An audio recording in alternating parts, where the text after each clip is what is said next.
Hello and welcome to this course on Golang hacking. My name is Fahad Ali and I will be your instructor for this course. In this course we will learn about hacking. In the first section we will learn what is hacking.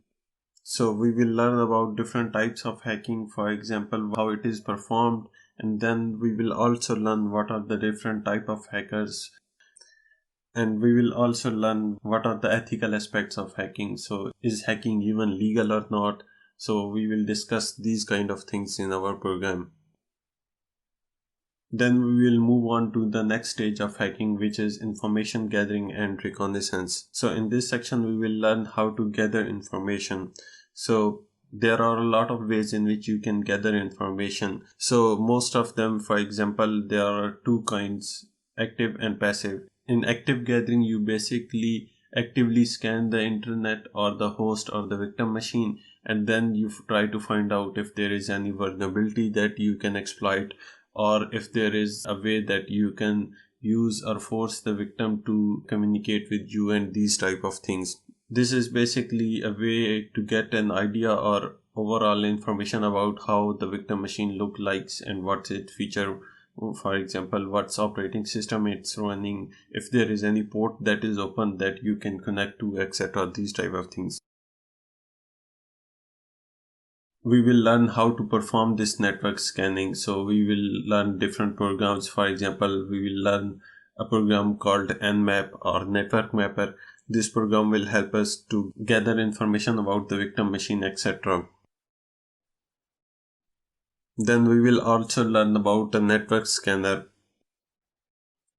So we will build our own network scanner which will help us to gather information. This network scanner will help us, for example, in creating a program that will actively scan the devices in your own local network. In next section we will learn about MITM or man in the middle attacks. These type of attacks are performed when the attacker puts himself between the victim machine and the internet, and in this way he can intercept or he can monitor all the traffic. So we will learn how to perform this man in the middle attack. And we will learn how to perform ARP spoofing. ARP spoofing is basically a technique through which you can perform the man in the middle attack. So here what you will do is that you will fool the devices or fool the victim machine into thinking that you are the router, and in this way you will get all his data packets or all his network communication that is originating from his PC to your own device, and then you will forward it to the internet and then receive the results back. So don't worry if it's too much at the moment. We will learn about this in detail when we enter into this section.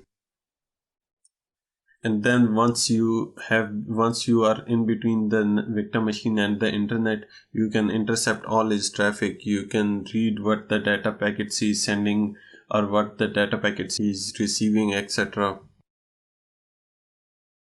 You can read and decrypt packets. So for example, if the user is logging on to his bank, etc., you can steal his sensitive information using this method.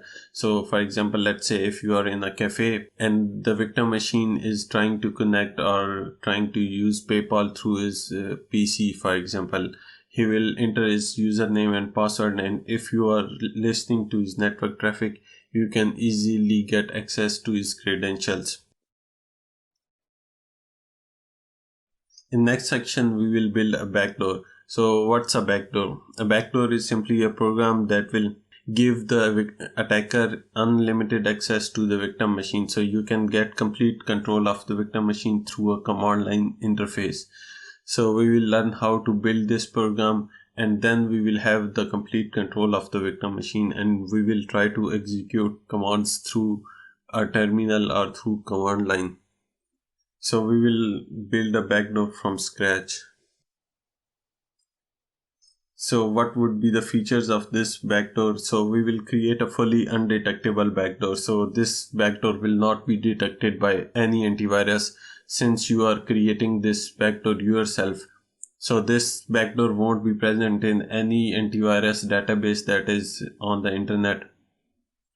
So basically antivirus programs won't be able to detect, and they won't be able to distinguish if it's a real program or a backdoor. and you will get the complete control of the victim machine. And once you have this control, you can steal his sensitive information from his PC.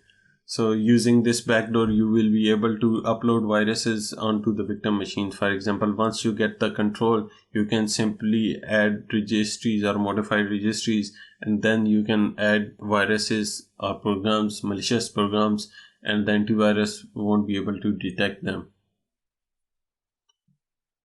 And then you can also steal his sensitive or personal files, etc. For example, if he has some folder or file that is sensitive, that contains sensitive information, let's say it contains his stored passwords, etc., you can easily copy these from his PC to your own PC. And then finally, we will learn how to build a Trojan. A Trojan is a program that looks legitimate on the front, but in the back end, it performs malicious actions. For example, let's say you have a simple program that is a calculator on front, so it shows calculations, etc. But in the back end is a backdoor, so it will try to connect with the server or with attacker machine, and then the attacker can get a complete control over this machine. And then we will build a keylogger. So a keylogger is basically a program that stores all your keystrokes into a file, for example. And for example, if you are successfully able to deploy a keylogger onto a victim machine, and the victim, for example, logs onto his bank, etc., or any website, for example, then if you have this keylogger running in the background, you can get access to all his keystrokes, so which simply means that you can steal all his passwords. We will learn how to build this program. So that's it. We will also discuss a few other things, but we will go into that as we move along. So what are the prerequisites for this course? So the first thing you need to know if you want to learn this course is Go programming language. If you have no idea about Golang, don't worry. I have a separate course on Golang that you can take, and I will link this course to their resources. So you must have an idea about how Golang works in order to learn this or in order to go through this course. And you must also have a solid background about networking.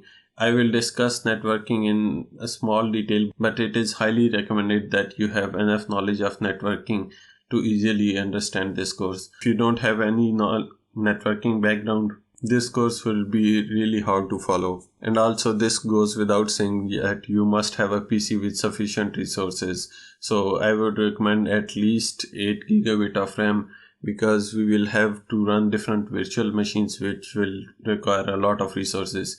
It will work with 4 gigabits, but I recommend 8 as a minimum. Okay, so that's it for this. Welcome to this course, and let's start learning.